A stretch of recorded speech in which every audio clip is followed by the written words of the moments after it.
জলের অপর নাম জীবন। আবার এই জল ছাড়াও যে আমাদেরকে জীবন দান করেন তিনি হলেন ডাক্তার। আর সে মতোই আজকে আমাদের এই নোবেল বাংলার পর্দায় নোবেল ডক্টর চেম্বার্সে সকলকে স্বাগত।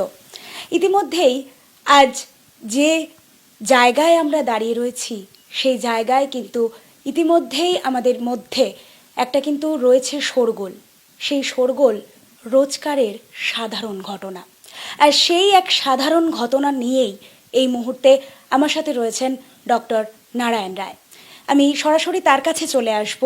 আজ একটা ছোট্ট সাধারণ বিষয় সকলের মধ্যে যে এক বড় আকৃতি ধারণ করেছে, সেই আকৃতি সম্পর্কে আমাদের স্যার অর্থাৎ ডাক্তারবাবু কি জানান জেনে নেব।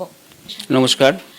আর আজকে এই যুগে দাঁড়িয়ে এই মুহূর্তে ইনফার্টিলিটি মানে বন্ধ্যাত্ব একটা ভীষণ বড় একটা জায়গায় আকার ধারণ করেছে। এর মূল বিষয়টা কি আর কত ধরনের বন্ধ্যাত্ব ইতিমধ্যে আকার বিস্তৃতি করেছে এটা যদি একটু জানান।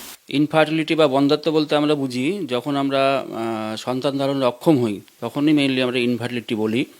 ওয়ার্ল্ড হেলথ অর্গানাইজেশন বা হু বলছে 2 বছর যদি সেক্সুয়াল রিলেশন থাকার পরেও যদি তারা সন্তান ধারণে অক্ষম হয় তখন আমরাকে বলি বন্ধ্যাত্ব।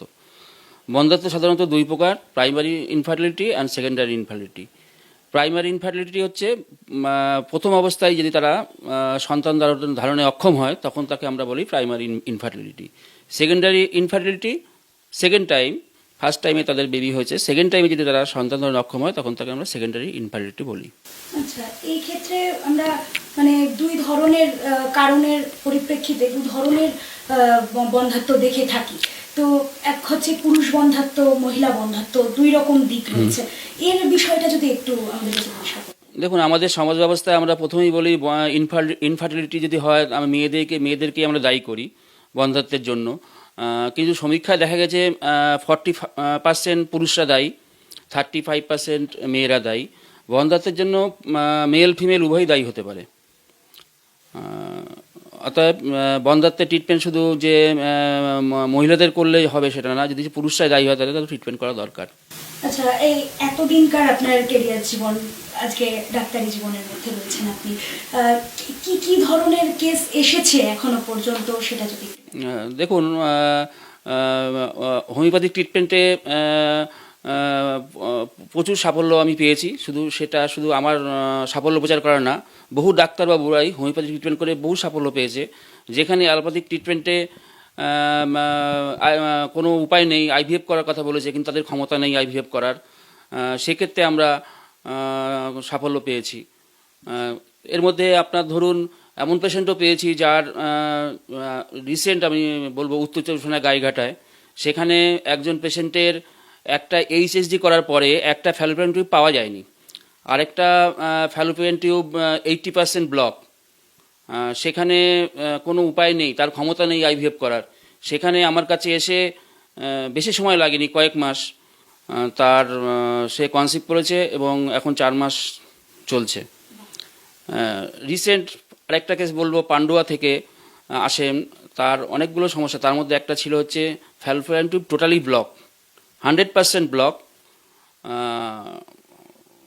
মাত্র 2 মাসের ট্রিটমেন্টে, হোমিওপ্যাথিক ট্রিটমেন্টে সেখানে আমি সাফল্য পেয়েছি। যেখানে অ্যালোপ্যাথিকে বলেছে একটা তোমার টিউব খুলতে পারে আর একটা খোলার সম্ভাবনা নেই। আরও আছে, আমার বারাসাতেরই বহু পেশেন্ট আছে, তার মধ্যে একটা কথা বলি, যার ওভারিতে একটা চকলেট সিস্ট ছিল, যে চকলেট সিস্টটা খুবই ক্ষতিকর। চকলেট সিস্টটা এবং একটা ফ্যালোপিয়ান টিউব ছিল, তার 90% ব্লকেজ। অ্যালোপ্যাথিক ডাক্তারবাবুরা বলেছেন যে ইমিডিয়েট অপারেশন, চকলেট সিস্টটাকে আগে অপারেশন করা দরকার, না হলে ক্ষতি হয়ে যাবে, মানে চকলেট সিস্ট থেকে ক্যান্সার হওয়ার সম্ভাবনা থাকে। সেখানে চকলেট সিস্টও আমি কিওর করে সে কনসিভ করেছে এবং বেবি এখন 2 বছর বয়স তার বাচ্চার। সেখানে ভালো লাগে, এরকম সাফল্য পেয়ে ভালো লাগে। মানুষের মানে মার করে যদি সন্তান তুলে দিতে পারি খুবই ভালো লাগে।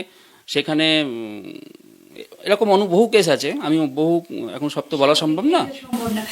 আমি সবটাই এদিক দিয়ে মানে একপাক্ষিকভাবে শুনলাম। পুরুষ বন্ধ্যাত্বের ব্যাপারে কি এখনো পর্যন্ত কোনো কেস এসেছে? হ্যাঁ, এরকম কেস আছে। পুরুষ বন্ধ্যাত্বের প্রথমেই বলি কারণটা কি, বন্ধ্যাত্বের কারণটা কি হয়, মানে স্পার্ম কোয়ালিটি অ্যান্ড কোয়ান্টিটি। মানে সংখ্যাও কমে যায়, গুণগত মানও কমে যায়। সেইটাকে আমরা সেটা কি কোনো বয়সের কারণে বয়সের কারণে হতে পারে, তারপরে আপনার হরমোনজনিত সমস্যার জন্য হতে পারে, যারা অত্যধিক ড্রিঙ্ক করে বা স্মোকিং করে আচ্ছা, সে তার জন্য হতে পারে। এটার জন্য কি কোনো বয়স মেপে দেওয়া হয়, মানে ডাক্তারি পরিসংখ্যান মাপে কোনো বয়স? দেখুন, বয়স তো ওইভাবে মাপা যায় না, কিন্তু যত বয়স বাড়বে তাতে আমাদের স্পার্মের কোয়ান্টিটি কমে যায়, কোয়ালিটি কমে যায়। আচ্ছা, হ্যাঁ, তাছাড়াও তো জিনগত সমস্যা থাকে, জিনগত সমস্যা একটা ফ্যাক্টর। অত্যধিক মানসিক প্রেশার, মেন্টাল প্রেশার যারা মধ্যে ভোগে তাদেরও সংখ্যা কমে যেতে পারে, স্পার্মের সংখ্যা।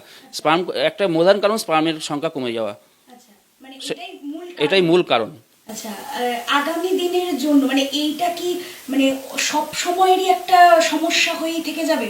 মানে এটার কি কোনো নির্মূলতা কোনো ক্ষেত্রেই কি কোনোভাবে কোনো সময়ের জন্য নেই? সমস্যার সমাধান তো অবশ্যই আছে, কিন্তু এখন যত আমাদের সমাজ ব্যবস্থা পাল্টাচ্ছে সেইগুলোকে তার সাথে সাথে সেইগুলো তো সেইভাবে তৈরি হচ্ছে না, না? এটা একটা সমস্যা হয়ে যাচ্ছে। আচ্ছা, মানসিক প্রেশার, তারপরে অ্যাডিক্টেড হয়ে যাচ্ছে, মানুষ অ্যাডিক্টেড হয়ে যাচ্ছে। দেখা যাচ্ছে যে প্রত্যেক দিনই মদ্যপান করছে, হ্যাঁ, ড্রিঙ্ক করছে। এতে ছাড়াছাড়িটা বেশি হয়ে ছাড়াছাড়ি- বন্ধাত্বের কারণে যে সামাজিক ভাবে যে পারিবারিক যে একটা দূরত্ব তৈরি হয়ে যায়, অবশ্যই অবশ্যই এই ক্ষেত্রেও একটা কোনো এটা একটা কারণ, অবশ্যই কারণ এটা। আচ্ছা, আচ্ছা। তো সর্ব মিলিয়ে যেটা আরো একটা বিষয় জানার মতো, আমরা অ্যালোপ্যাথির দিক থেকে যে সমস্যাটার আমরা এই সমস্যার মূলত যে সমাধানটা পেয়ে থাকি, সেটার কোন কারণের জন্য আমরা হোমিওপ্যাথির দিকেই এগোবো বলে আপনার একটা যে দেখুন, অ্যালোপ্যাথিক ট্রিটমেন্টে সবার পক্ষে তো সম্ভব হয় না। দেখুন, প্রচুর ট্রিটমেন্ট করে তারপরে বলছে আইভিএফ করার জন্য। আইভিএফ একটা ব্যয়বহুল ইয়ে, যেখানে দেখা যাচ্ছে আইভিএফ সাকসেসফুল হচ্ছে না। আমার কাছে এমন পেশেন্ট রয়েছে আইভিএফ করে মাঝপথে আইভিএফ করার পরে ফেল হওয়ার পর আমার কাছে এসছে। সেখানে হোমিওপ্যাথিক ট্রিটমেন্টে অনেক কম পয়সা, কম খরচায় ট্রিটমেন্ট করে সাফল্য পাওয়া যাচ্ছে। সেখানে ফলাফল খুবই ভালো। এই এই সাফল্যটায় কতটা ভালো লাগে, যেখানে হোমিওপ্যাথি ট্রিটমেন্টটাকে এতটা দূর এখনো আরো সুদূর প্রসারী। এটা কিন্তু আমরা জানি, আমরা একেবারে পুরাতন যুগের থেকে সেইভাবে চলে আসছে, সেই ধারাবাহিকতাটাকে এখনো পর্যন্ত বইয়ে নিয়ে যেতে কতটা ভালো লাগে? সেটা ভালো লাগে, সেটা বলার মতো ভাষা থাকে না। যখন ভালো লাগে, যখন এখন এসে ডাক্তারবাবু আপনি ভগবানের সমান, এই কথাটা যখন শুনতে বলে আমাকে, সত্যি তখন আর কিছু বলার থাকে না, যে সত্যি ভগবান আপনি, এরকম কথা বলো। আমি ভগবান না, যাক ভগবান আমাকে, ভগবান আছে উপরে, যাই থাকুক, আল্লাহ থাকুক, ভগবান থাকুক উপরে, একটা উপলক্ষ আমরা চেষ্টা করি। এটা পাওয়া, এই পাওয়াটা সত্যিই বড় পাওয়া। ডাক্তারবাবু, একটা প্রশ্নে যাচ্ছি, একেবারে একটু ভিন্ন নয়, সর্বসময়ে যেটা এখন ঘটে আসছে, একেবারে কিশোরী বয়স থেকে শুরু করে বা পর যৌবনকালেই হোক, পিসিওডিটা একটা বড় সমস্যার কারণ গিয়ে দাঁড়াচ্ছে। এটা কি বন্ধ্যাত্বের কোনোভাবে ধাপ? না, এটা খুব ভালো প্রশ্ন করেছেন। পিসিওডি অবশ্যই বন্ধ্যাত্বের একটা ধাপ। প্রথমে জানতে হবে পিসিওডিটা কি। পিসিওডি আমরা বলি পলিসিস্টিক ওভারিয়ান সিনড্রোম। অর্থাৎ সেটা কি, সেটা হচ্ছে এটাই, মানে ওভুলেশনের সময়, পিরিয়ডের সাইকেলের ওভুলেশনের সময় ওভামগুলো বাইরে না বেরিয়ে ওভারির ভিতরে জমে যাচ্ছে, মানে জল বাড়া থলি ছোটো ছোটো আকারে, ফলিকলস আকারে নিয়ে নিচ্ছে। তারপরে কি হচ্ছে, ওভামগুলো বাইরে আসছে না, যদিও আসে সেটা সংখ্যায় খুব কম থাকে বা কোয়ালিটি খুব কম থাকে। তা ওভাম যদি বাইরে না আসে, ডিম্বাণু যদি বাইরে না আসে, তাহলে অবশ্যই এটা বন্ধ্যাত্বের একটা কারণ, অন্যতম কারণ। আচ্ছা, এটার জন্য কি কোনো বয়স ভেদ দেওয়া, মানে যাদের ওই পিসিওডি জিনিসটা হয় বা যে এই ধরনের সিমিলারিটি যে সমস্যায় তারা ভোগে, তার জন্য কি কোনো রকম তাদেরকে বয়স বেঁধে দেওয়া হয়, যে এই বয়সের মধ্যেই সঙ্গম করলেই তবেই মানে বন্ধ্যাত্বটাকে রোখা যাবে, এরকম কোনো কি সমস্যা? পিসিওডিকে কন্ট্রোল করতে গেলে অবশ্যই তাকে লাইফস্টাইল পরিবর্তন করতে হবে, আমি প্রথমে বলবো। সেটার ধরনটা যদি একটু জানতে চাই। লাইফস্টাইল মানে পিসিওডি মানে এখনকার মেয়েদের, বিশেষ করে অল্প বয়সী মেয়েদেরই আমরা দেখি পিসিওডি হচ্ছে, মানে পিরিয়ড সাইকেল গন্ডগোল হয়ে যাচ্ছে, কারোর হয়তো হেভি ব্লিডিং হচ্ছে, বন্ধ হচ্ছে না, কারোর হয়তো 2 মাস 3 মাস পরে ব্লিডিং হচ্ছে, আসছে। তাই এক্ষেত্রে আমি বলবো লাইফস্টাইলে আগে এখন মানে মেয়েরা, এখন আমাদের ছেলে মেয়েদের এই যুগে কোনো শরীরচর্চা নেই, এক্সারসাইজ নেই। এটা একটা এক্সারসাইজ একটা প্রধান কারণ, মানে শরীরচর্চা নেই।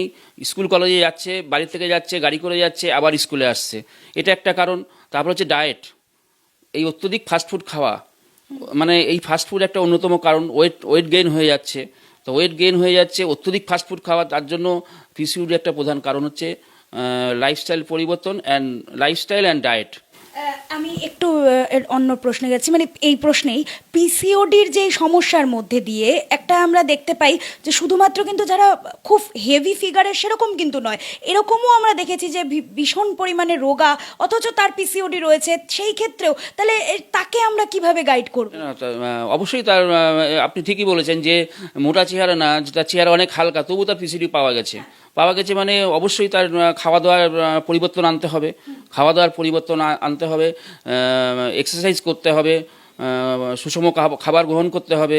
আমি রাত জেগে পড়াশোনা করছি, রাতে ঘুমটা ঠিকমতো হচ্ছে না, সকালবেলা দেরি করে উঠছি, এটা তো লাইফস্টাইলে পরিবর্তন করতে হবে। এই ক্ষেত্রে কোনোভাবে মানে শুধুমাত্র পিসিওডির জন্যই একটা লাইফস্টাইল যেরকম আমরা আলাদা দেখব, সেই ক্ষেত্রে তাদের লাইফস্টাইলের সঙ্গে কি জনসাধারণের জন্য কি আপনার কি বার্তা থাকবে? সবার ক্ষেত্রে এই বার্তা থাকবে যে লাইফস্টাইলটা এখন ঠিকমতো করতে হবে। মানে পরিমিত আহার, বিশেষ করে মেয়েদের বন্ধ্যাত্বের কারণের জন্য পরিমিত আহার, লাইফস্টাইল পরিবর্তন, একটু শরীরচর্চা, কিছু না বলি সকালবেলা একটু হাঁটা, এইগুলো অবশ্যই করা দরকার। এবার একটু জানতে চাইবো, যেটা এই বন্ধ্যাত্বের কারণের মধ্যে একটা অন্যতম কারণ এই যে মহিলাদের বন্ধ্যাত্ব, এর কারণটা যদি একটু স্পষ্ট করতে। মহিলাদের বন্ধ্যাত্বের একটা কারণ তো বললাম পিসিওডি, এরকম অনেক কারণ আছে। নাম্বার 2 আমি বলবো প্রথম হচ্ছে ফ্যালোপিয়ান টিউবের সমস্যা, যেটা বহু ক্ষেত্রে দেখা গেছে যার একটা ফ্যালোপিয়ান টিউব ব্লক আছে, একদিক খোলা আছে বা একটা পুরোটাই বন্ধ। এই ফ্যালোপিয়ান টিউব যদি ব্লক থাকে তাহলে তো একটা মেজর ফ্যাক্টর হচ্ছে ফ্যালোপিয়ান টিউব ব্লক। তো এটা একটা সমস্যা, ফ্যালোপিয়ান টিউব ব্লকের সমস্যা। দ্বিতীয়ত বলবো ইউটেরাইন ফাইবার্স, অনেকে দেখা যাচ্ছে জরায়ুতে টিউমার আছে, ছোট আকৃতির আছে বা বড় আকৃতির আছে। যাদের ইউটেরাইন ফাইবার থাকবে তাদের বাচ্চার ধারণ ক্ষমতা কমে যাবে, কনসিভ করতে পারবে না। ইউটেরাইন ফাইবার একটা কারণ। নাম্বার 3 হচ্ছে ওভারিয়ান সিস্ট। পিসিওডি তো একটা বললাম, ওভারিয়ান সিস্ট বিভিন্ন ধরনের হতে পারে, ফাংশনাল সিস্ট হতে পারে, চকলেট সিস্ট হতে পারে, ফলিকুলার সিস্ট হতে পারে, বিভিন্ন ধরনের সিস্ট থাকে। ওভারিতে যদি সিস্ট থাকে তাহলে যদি তার ট্রিটমেন্ট করা দরকার, না হলে বন্ধ্যাত্বের কবলে পড়বে পেশেন্ট। মানে এখন তো বর্তমানে যে ছোট ছোট কিশোরী হোক বা যাই হোক, যুবতী হোক, সবার ক্ষেত্রে ওই পেটে এই মুহূর্তে দাঁড়িয়ে সিস্ট কিন্তু দেখাই যাচ্ছে। এইটার জন্য স্পেশালি নির্মূলের কোনো আগে থেকেই কোনো একটা প্রিকশন কিছু রয়েছে? আগে থেকে প্রিকশন এটা আমি আগেও বললাম যে আপনাকে খাদ্যাভ্যাস পরিবর্তন করতে হবে, লাইফস্টাইল পরিবর্তন করতে হবে, একটু এক্সারসাইজ করতে হবে। বেশি বয়সে যদি কেউ মা বাবা হতে চান, এটা কি কোনোভাবে বন্ধ্যাত্বের কারণের মধ্যে কিছু কি আসবে? অবশ্যই, এটাও আমি বলতাম কারণ বন্ধ্যাত্বের একটা কারণ। বেশি বয়সে যারা মা হতে চান, হয়তো বেশি বয়সে বিয়ে হয়েছে, 30 বছর বিয়ে হয়েছে, আরও 3-4 বছর পরে আমি দেরি করছি, সেখানে অলরেডি 35 বছর হয়ে গেলে সেখানে ওভামের কোয়ান্টিটি কমে যায়, ওভামের কোয়ালিটি কমে যায়, ধারণ ক্ষমতাটা কমে যায়। অতএব সঠিক সময়ে কনসিভ করা উচিত। ব্যয়বহুল একটা মানে একটা চিকিৎসা হয়ে যায়, মানে সে যে ক্ষেত্রেই হোক, মানে যেহেতু এটা প্রথমত এই পিসিওডির যে ওষুধগুলো হয় বা ধরুন এই বিভিন্ন যে খাদ্যাভ্যাসের যে একটা সব কিছুতে একটা ব্যয়বহুল চিকিৎসা পদ্ধতি চলে, সেই ক্ষেত্রে সেটা থেকে নির্মূল করতে হোমিওপ্যাথির জন্য আপনি কিছু যদি জানাতে চান। আমি যাদের বলবো যারা সামর্থ্য, যারা পাচ্ছেন না, যে এত ব্যয়বহুল চিকিৎসা করতে পারছেন না, তারা হোমিওপ্যাথির চিকিৎসায় আসুন। আমার কাছে না, যে কোনো অভিজ্ঞ ডাক্তার যারা এই বিষয়ে পারদর্শী তাদের কাছে যান, আপনি হোমিওপ্যাথিক ট্রিটমেন্ট করেন, অবশ্যই সাফল্য পাবেন। হোমিওপ্যাথি এই ক্ষেত্রে আমরা ওষুধ সম্পর্কে কিছু আপনার কাছ থেকে জানতে পারি? কোনো হোমিওপ্যাথিক ওষুধ আমরা সিমটমের ভিত্তিতে দিই, বিভিন্ন পেশেন্টের ক্ষেত্রে বিভিন্ন রকম হয়। তবু আমি কয়েকটা নাম বলি, যেমন হরমোনের সমস্যা ছিল একজন পেশেন্টের, তাকে আমি পিটুইটারি নাম দিয়ে সাকসেস হয়েছি। টিউবারকুলার ইতিহাস পেয়ে, হিস্ট্রি পেয়ে একজন পেশেন্ট ছিল, তাকে আমি টিউবারকুলাম দিয়ে সাকসেস হয়েছি। বহু পেশেন্ট আছে যাদের থাইরয়েডের সমস্যা আছে, তার জন্য কনসিভ করতে পারছে না, থাইরয়েডের ট্রিটমেন্ট করিয়েছি, সাকসেসফুল হয়েছি, তারা কনসিভ করেছে। এছাড়া বহু ওষুধ আছে যারা সিমটম আমরা দেখে দিই, calcarea phos, calcarea carb, natrum mur, thuja, sulphur, এরকম বহু ওষুধ আছে। যেমন আমার পেশেন্ট এসছে একজন থেকে আপনার দীঘার কাছে মেদিনীপুরে, ওখান থেকে একটা পেশেন্ট এসছে, আমি তার কোনো সিমটম পাচ্ছি না, বা আমি চিন্তা করলাম আমাদের একটা ওষুধ আছে নাট্টাম মিউর, যেটা নোনা আবহাওয়ায় বসবাস করে এবং পেশেন্ট খুব নুন খাওয়ার ইচ্ছা আছে, লবণ সল্টের প্রতি, যেহেতু নোনা আবহাওয়ায় বসবাস করে, সেখানে আমি ন্যাট্রামপোর্ট দিয়ে একদম ম্যাজিকের মতো রেজাল্ট পেয়েছি, মিরাকেল রেজাল্ট, ম্যাজিকের মতো রেজাল্ট পেয়েছি ন্যাট্রামের মধ্যে। এই যে আমরা সিমটম দেখে আমরা ট্রিটমেন্ট করি, এরকম বহু মেডিসিন আছে যেগুলো আমরা দিলে সাফল্য পাবো। ডাক্তারি পর্যালোচনা অতি অবশ্যই চলবে, তবে ফিরে আসবো আর ঠিক কিছুক্ষণ বিরতির পর। আবারও ফিরছি আমাদের নোবেল বাংলার ডাক্তার চেম্বার নিয়ে।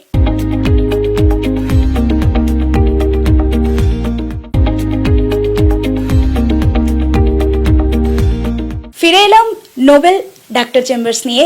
আবারও আমার সাথে কিন্তু রয়েছেন আমাদের হোমিওপ্যাথির ডাক্তার ডক্টর নারায়ণ রায়, এবং তার সাথে সাথে আজকে যে বিষয়ে আমরা পর্যালোচনা চালিয়ে চলেছি সেটা কিন্তু একটি বর্তমানে দাঁড়িয়ে এক বিশেষ রোগ বলবো না, ঠিক কোন পথে সেটার এখন বর্তমান স্থিতি সেটা সম্পর্কেই কিন্তু আরও জানার চেষ্টা করছি, বন্ধ্যাত্ব, ইনফার্টিলিটি। আর সেটার ঠিক পরবর্তী প্রশ্নে আমি ডাক্তারবাবুকে জানতে চাইব, এই যে মহিলা বন্ধ্যাত্ব, পুরুষ বন্ধ্যাত্ব, এই মহিলা বন্ধ্যাত্ব পুরুষ বন্ধ্যাত্ব রুখতে কি কি করণীয় থাকতে পারে আমাদের সাধারণ জনজীবনে? ভালো প্রশ্ন করেছেন। আমি প্রথমে মহিলা বন্ধ্যাত্ব রোখার জন্য যে কি কি আমাদের করা উচিত সেটা বলি। যে সঠিক সময়ে, প্রথমেই বলবো আপনারা সঠিক সময়ে কনসেপ্টটা করুন। বয়সটা একটা ফ্যাক্টর, বেশি বয়সটা বেশি দেরি করবেন না, সঠিক সময়ে আপনারা কনসেপ্ট করুন। নাম্বার 2, লাইফস্টাইল পরিবর্তন। এটা আমি আগেও বলেছি, খাওয়া দাওয়া, খাদ্যাভ্যাস, মানে প্রথম অল্প বয়স থেকেই বাড়ির অভিভাবকদের বলবো মেয়েদের সঠিক সময়ে নিয়ম মেনে আপনারা খাওয়া দাওয়া করুন। অতিরিক্ত ফাস্টফুড খাওয়া, বাইরের খাবার দাবার এগুলো বন্ধ করা, এবং একটু এক্সারসাইজ, আমি বলবো শরীরচর্চা, এটাকে ফার্স্ট প্রায়োরিটি দিতে হবে। শরীরচর্চা, শুধু পড়াশোনা করলে হবে না, শরীরচর্চাটা একটা মাস্ট। বাড়ির অভিভাবকরা যদি একটু খেয়াল রাখেন তাহলে মেয়েকে প্রথম থেকেই তৈরি করা যায় হেলদি শরীরটাকে ঠিক রাখার জন্য। অতএব ডায়েট অ্যান্ড এক্সারসাইজ এটা মাস্ট, সবার ক্ষেত্রেই বলবো। এই যে রোগ, মানে এই বন্ধ্যাত্ব হোক, তার যে আশেপাশের যে সিমটমগুলোর মধ্যে রয়েছে, সেই সিমটমগুলো কিন্তু আমরা সচরাচর চোখে দেখি না। যেরকম ধরুন এই পিসিওডির ক্ষেত্রে যেরকম রয়েছে, মোটা সবাই হয় না, রোগা থাকে, তো সেক্ষেত্রে চোখে দেখলে আমরা সেটা বুঝতে পারবো না। সেরকম কিন্তু থাইরয়েডের ক্ষেত্রেও তাই। তো এই লুকিয়ে থাকা রোগগুলোকে আমরা কিভাবে পুনর্নির্বাচন করব বা নির্বাচন করতে পারবো কিভাবে, সেটা যদি একটু। থাইরয়েড একটা ফ্যাক্টর, বন্ধ্যাত্বের অবশ্যই একটা ফ্যাক্টর থাইরয়েড। অতএব আমরা অনেকেই জানি না শরীরে আমাদের থাইরয়েড আছে, কোনো সময় ব্লাড টেস্ট করিনি। অতএব কিন্তু থাইরয়েডের সিমটম যে খুব যদি বেশি না থাকে প্রথমে বোঝা যায় না, সুগার থাকলেও প্রথমে আমরা বুঝতে পারি না। অতএব আমাদের অবশ্যই কিছু টেস্ট করা দরকার, ব্লাড টেস্ট করে দেখা দরকার যে আমার থাইরয়েড ঠিক আছে কিনা বা ব্লাড সুগার ঠিক আছে কিনা, এটা অবশ্যই দেখা উচিত। থাইরয়েড থাকলেও আমরা জানতে পারলাম না, সেইভাবে আমরা এগিয়ে যাচ্ছি। কিন্তু থাইরয়েড, আমার কাছে এরকম বহু পেশেন্ট এসছে তারা থাইরয়েড টেস্ট করায়নি, দেখা গেছে থাইরয়েড প্রচুর রয়েছে। এটা একটা ফ্যাক্টর। থাইরয়েড, সিস্ট, পিসিওডি যে ক্ষেত্রেই হোক, সব কিছুর মধ্যে রক্ত পরীক্ষাটা ক্ষেত্রেই আমরা এই ধরনের জিনিসগুলো জানতে পারবো। হ্যাঁ, তো সেই ক্ষেত্রে আমি জানতে চাইবো স্যার আপনার কাছ থেকে, যে আপনি সাধারণ জনজীবনে তাদেরকে কি বার্তা দেবেন, যে কতদিন অন্তর অন্তর মানুষের শারীরিক চর্চার, মানে শারীরিক একটা পরিসংখ্যান মাপা উচিত বলে? অবশ্যই ব্লাড টেস্ট একটা মাস্ট, তার সাথে পিসিওডি অবশ্যই একটা ইউএসজি করে দেখে নেওয়া উচিত যে ইরেগুলার পিরিয়ডস হচ্ছে, কারোর পিরিয়ডে 2 মাস 3 মাস পর হচ্ছে, বা হেভি ব্লিডিং হচ্ছে, মাসে 2বার হয়ে যাচ্ছে, সেখানে আমরা টেস্ট করাই না। কিন্তু একটা আলট্রাসোনোগ্রাফি অবশ্যই করা উচিত, করলে বোঝা যাবে যে তার ওভারিতে কোনো প্রবলেম আছে কিনা, ইউটেরাসে কোনো প্রবলেম আছে কিনা। অতএব যদি কোনো সমস্যা দেখা যায় তখন অবশ্যই পরীক্ষা করা উচিত যে কোনো সমস্যা আছে কিনা। তবে আরও একটা প্রশ্নে যাই, যে এই যে পিসিওডি হোক বা এই যে বিভিন্ন ধরনের সমস্যা যেটার মূল কারণ বন্ধ্যাত্ব, এই বন্ধ্যাত্বের কারণে আমরা অ্যালোপ্যাথি চিকিৎসাও করিয়ে থাকি, হোমিওপ্যাথি চিকিৎসাও করিয়ে থাকি। তো সেটা হচ্ছে ব্যয়বহুল, এটা ব্যয় সাপেক্ষ। তো সেই ক্ষেত্রে আমি জানতে চাইবো যে এই ক্ষেত্রে আপনাদের কি অ্যালোপ্যাথি চিকিৎসার সাথে কোনো মতপার্থক্য রয়েছে? না, অ্যালোপ্যাথিক চিকিৎসার সাথে আমাদের কোনো মতপার্থক্য নেই। অ্যালোপ্যাথিক চিকিৎসা, দেখুন আমি প্রথমেই বলি, প্রত্যেকটা ট্রিটমেন্ট পদ্ধতির একটা লিমিটেশন আছে। অ্যালোপ্যাথিগুলো একটা লিমিটেশন আছে, আমাদের হোমিওপ্যাথিরও একটা লিমিটেশন আছে। যেটা আমি সবসময় বলি, আমি হোমিওপ্যাথি সব পারবে এটা ঠিক নয়। কিছু কিছু জিনিস যেমন যেটা অপারেশন করতে হবে সেটাকে আপনার অপারেশন করতেই হবে। আবার কিছু অপারেশন অ্যালোপ্যাথিকে মানে মেডিসিনে সারানো সম্ভব হয় না, তাদের অপারেশন করতে হয়। আমরা হোমিওপ্যাথিক সিস্টেমে সেইটা ওষুধের মেডিসিনের মাধ্যমে সেটাকে অপারেশন থেকে আমরা ইয়ে করি, মানে সুস্থ করি অপারেশন ছাড়া। যেমন ধরুন আপনি বলুন আমি যদি গলব্লাডার পাথর হয়, গলব্লাডার পাথর যদি ছোট হয় তাহলে আমাদের ট্রিটমেন্টে সম্ভব, কিন্তু যদি পাথর অনেক বড় হয়ে যায়, সংখ্যায় বড় হয়ে যায়, তাহলে আমাদের হোমিওপ্যাথিক ট্রিটমেন্টে সম্ভব না, মানে সিস্টেমই বলছে ওখান থেকে পাথরটাকে বের করানো সম্ভব না। অতএব সেখানে গলব্লাডার অপারেশনটা করা দরকার, এখানে সার্জারি প্রয়োজন। অতএব অ্যালোপ্যাথিকে সেটি সিস্টেম ট্রিটমেন্ট করতে হবে। সেখানে আমার হোমিওপ্যাথি ট্রিটমেন্ট যেহেতু কিডনি স্টোনে যদি অ্যালোপ্যাথিক ডাক্তারবাবুরা মেডিসিন দিয়ে যদি ট্রিটমেন্ট করতে না পারেন তখন অপারেশন করতে হয়। কিন্তু কিডনি স্টোনে আমাদের হোমিওপ্যাথিক মেডিসিন আছে খুব ভালো রেজাল্ট, মানে মেডিসিনের মাধ্যমে আমাদের স্টোন বের করা সম্ভব হয়। অতএব অ্যালোপ্যাথিক ট্রিটমেন্টের সাথে আমাদের কোনো বিরোধ নেই। অ্যালোপ্যাথিক যেটা দরকার সেটা অ্যালোপ্যাথিক করতে হবে, হোমিওপ্যাথিক ট্রিটমেন্টে যেটা আমরা সাকসেসফুল হই সেখানে আমাদের হোমিওপ্যাথিক ট্রিটমেন্ট করতে হবে।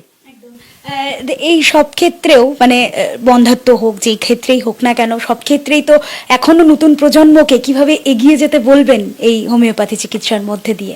আমি প্রথমেই বলবো নতুন প্রজন্ম যারা আসছে, এটা আমি আগেও বলছি, ওষুধ মেডিসিন আমরা সাহায্য করে, কিন্তু আমি যদি নিজে ঠিক না থাকি তাহলে তো মেডিসিন আপনাকে কিছু করবে না। ডাক্তারবাবু আমার কাছে আছে, চেহারা আছে, ওষুধের সাহায্যে কি আমার রোগা করা যাবে? মোটা আমি অবশ্যই করা যাবে না। আর তুমি যদি সপ্তাহে একদিন রেড মিট খাও, খাসির মাংস খাও, আমার মেডিসিন তো সাহায্য করবে না। অতএব আমি এটাই বলবো নতুন প্রজন্মকে, ডায়েটটাকে খাদ্যাভ্যাসটায় পরিবর্তন আনুন, নিয়মিত শরীরচর্চা করুন, এতেই আপনি অনেক শরীরটাকে ঠিক থাকবে।